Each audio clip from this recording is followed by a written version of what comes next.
Bonjour, vous êtes fidèle au poste, bravo. Exceptionnellement, c'est moi qui vais présenter votre magazine. Voici donc le nouveau Ouest News, édition novembre 96.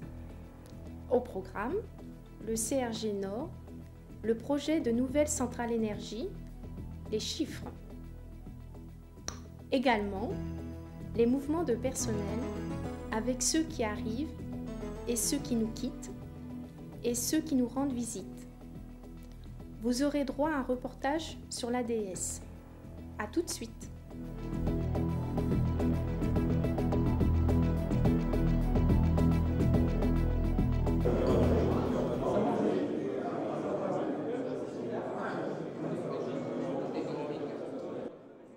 Juste avant le pot de départ d'Yvelotou, le CRG Nord-Ouest s'est tenu au CRNA Ouest le mardi 8 octobre. De toute façon, ça passe, il n'y a pas de problème, ça passe.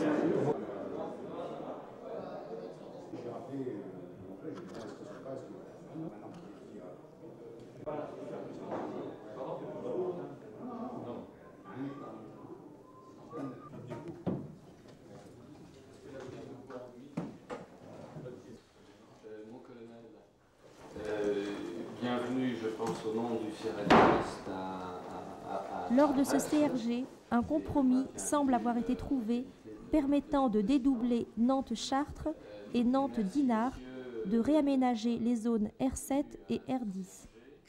Sauf surprise donc, la fin février verra la mise en œuvre de la partie est des travaux du GT Ouest France.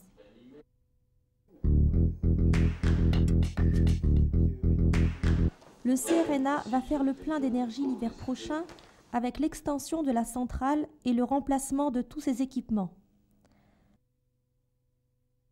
Tout d'abord, on agrandit les locaux pour y aménager des bureaux et loger tout le matériel.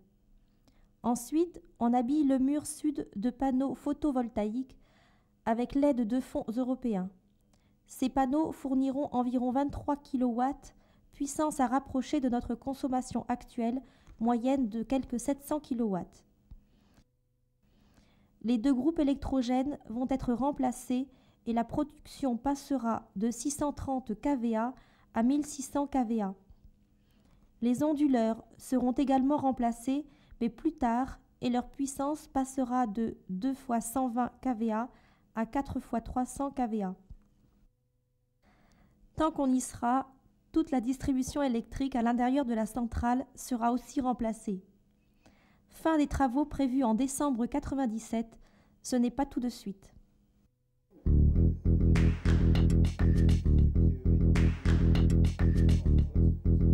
Juste 2 mots sur les chiffres de trafic à la date du 24 octobre. Par rapport à 1995, les planifiés FIR ont augmenté de 4,55% en octobre et diminué de 1,4% depuis le début de l'année. Les survols UIR ont diminué de 1,4% en octobre et augmenté de 0,19% depuis le début de l'année. Les évolutifs, toujours en grande forme, ont augmenté de près de 13% en octobre et de plus de 13% depuis le début de l'année. Les NAT, pas mauvais non plus, près de 5% en octobre et 4,5% cumulés. Et enfin, trafic total en hausse de 2,55% en octobre et de 2,26% depuis le 1er janvier.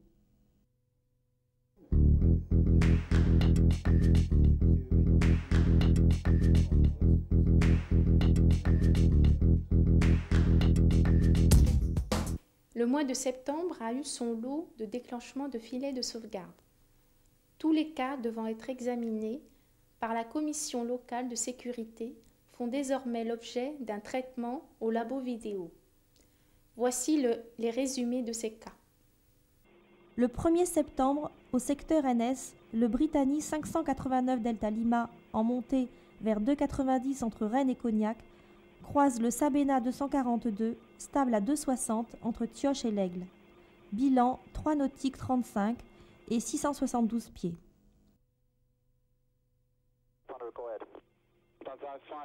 Le lendemain, toujours sur NS, le KC 135 Husq 65, stable à 310 de Limoges vers Quimper, croise à 3 nautiques et demi et 15 pieds le LPU 8121 en route de Loti vers Chartres.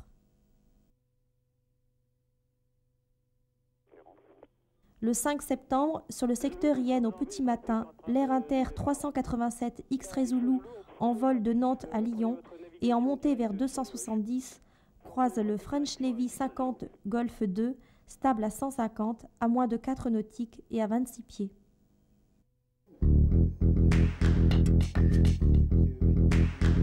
Début septembre, le Serena West a été pressenti par le CENA pour réaliser un reportage sur une expérimentation ADS qui se déroulait à Toulouse.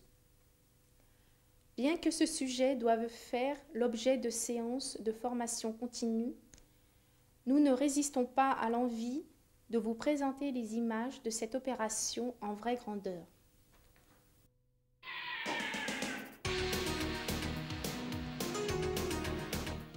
ADS, Automatic Dependent Surveillance, signifie que la surveillance du trafic aérien peut se faire d'une façon automatique, mais à partir de moyens techniques dépendant de systèmes extérieurs au service de la navigation aérienne.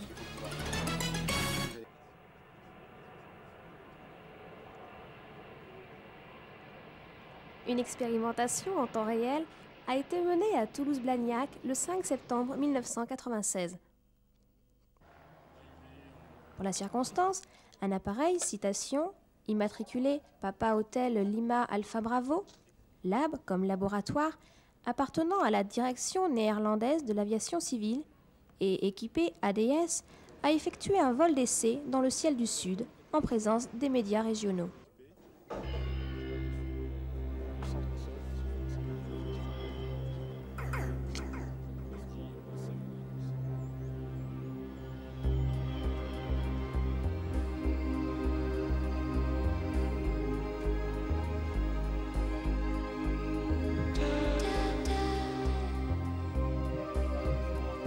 Hotel Lima Alpha Bravo, line up 33 right and wait. Line up and wait, Papa Alpha Bravo, line up and wait 33 right.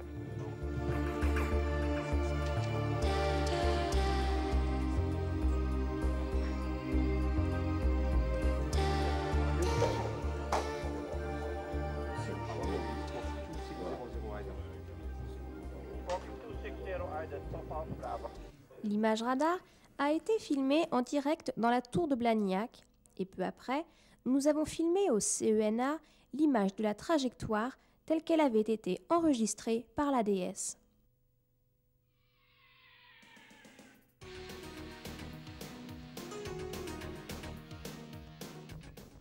Le citation Papa Hotel Lima Alpha Bravo est équipé de moyens de navigation et de positionnement dont une plateforme inertielle et un GPS. Les informations issues de ces systèmes, ainsi que d'autres informations comme l'immatriculation, la vitesse et l'altitude, sont dirigées vers une interface. Les informations numérisées sont ensuite transmises, selon une cadence paramétrable, vers les satellites du réseau Inmarsat, qui les renvoie vers le centre de réception de Farnborough en Angleterre. Elles sont réémises via les réseaux téléphoniques publics jusqu'au CENA pour enregistrement et études.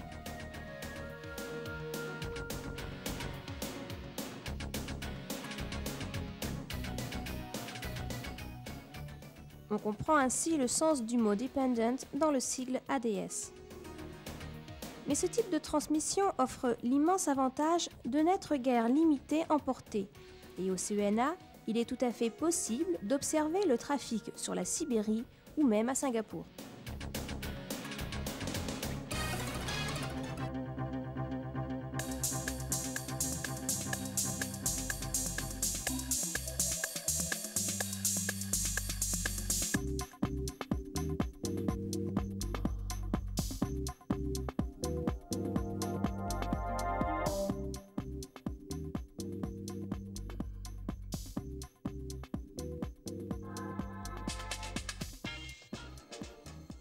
Il est clair, au vu de ces images, que les poursuites radar et ADS offrent une parfaite similitude.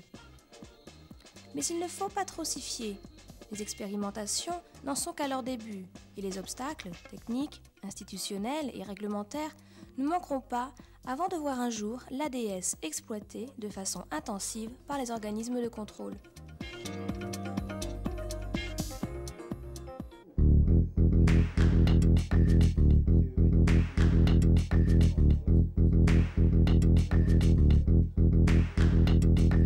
Quatre nouveaux ICNA stagiaires nous arrivent en module 4. Ils sont de la promotion 94D et seulement 3 d'entre eux sont bretons, preuve que nous savons nous aussi parfois ouvrir nos frontières. Je m'appelle Stéphanie Thomas, j'ai 22 ans.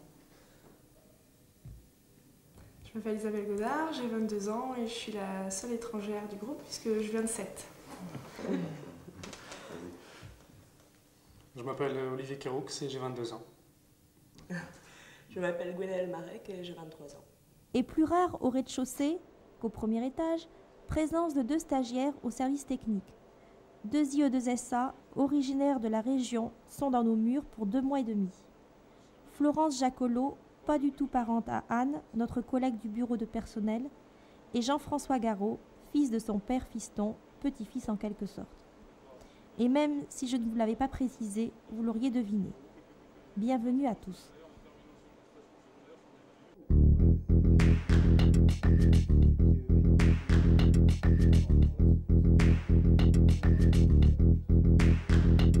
Ce que c'est qu'un conflit radar chez nous. Alors, le premier élément, c'est de regarder nos minima. Mais pour quel public fasciné Jacques Amyot a-t-il donc ce ton très professoral et ses propos très techniques? Pas de doute, c'est bien pour lui, Édouard Leclerc en personne, ex-épicier de Landerneau, notre ancien voisin, si l'on peut dire. Bon d'accord, il somnole un peu et semble n'avoir pas tout pigé, mais ça ne fait rien. Bienvenue à bord. Que vient faire la petite cassette américaine là-dedans? La petite cassette américaine, c'est-à-dire? Le GPS. Ah, le GPS. Ah, le GPS. Le GPS.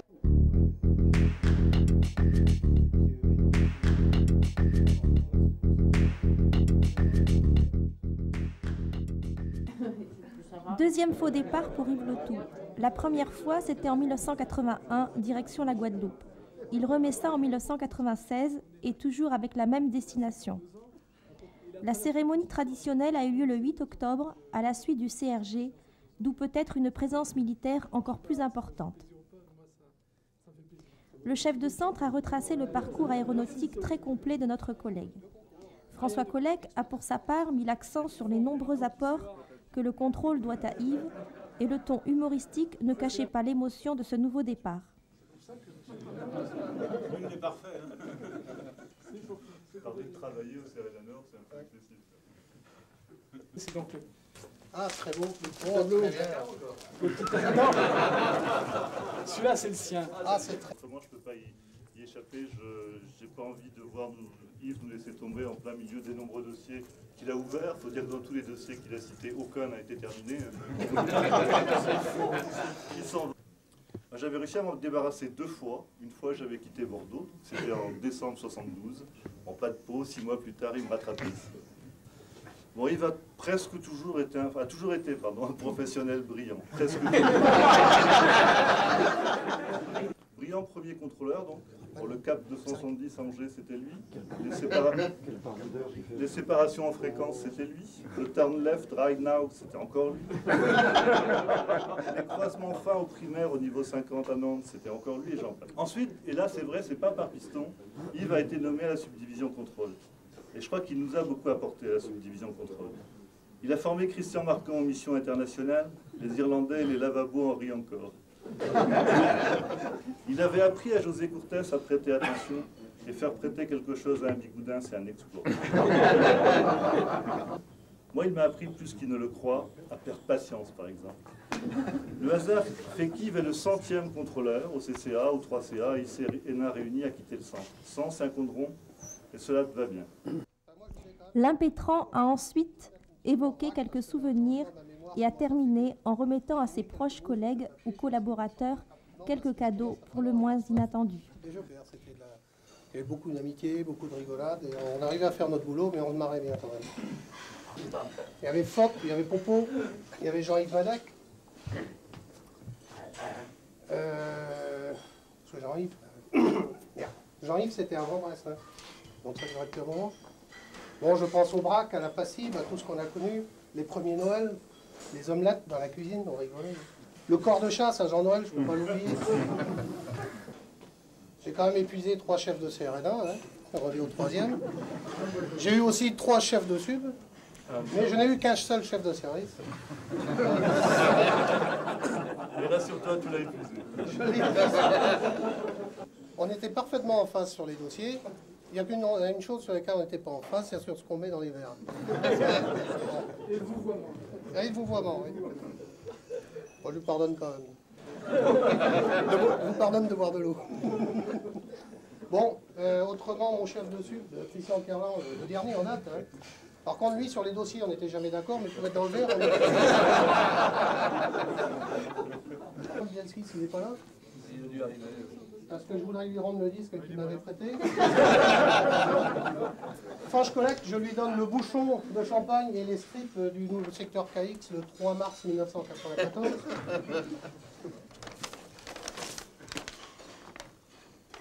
J'ai un cadeau pour Pépé, le cahier du braque des années 74-75. Qu'est-ce que j'ai encore comme cadeau là-dedans? Les cahiers des kits 7 de 74 à 81. Alors, je voulais dire merci aussi aux filles qui m'ont supporté. Bon, j'en ai pas pour tout le monde. Hein. Quand je reviendrai de Guadeloupe, peut-être que ça ira mieux. Alors, je vous invite à boire. Hein. Lui-même a reçu les marques de sympathie et de gratitude de l'ensemble du personnel et tout le monde a fêté le départ au champagne. Parce qu'on dit que les gens qui partent en mutation, normalement, ne reçoivent rien. Alors, les gens, pas toi. Ah ouais, merci Sylvie, merci la passive. C'est bien. Bon, je arrive, on va passer à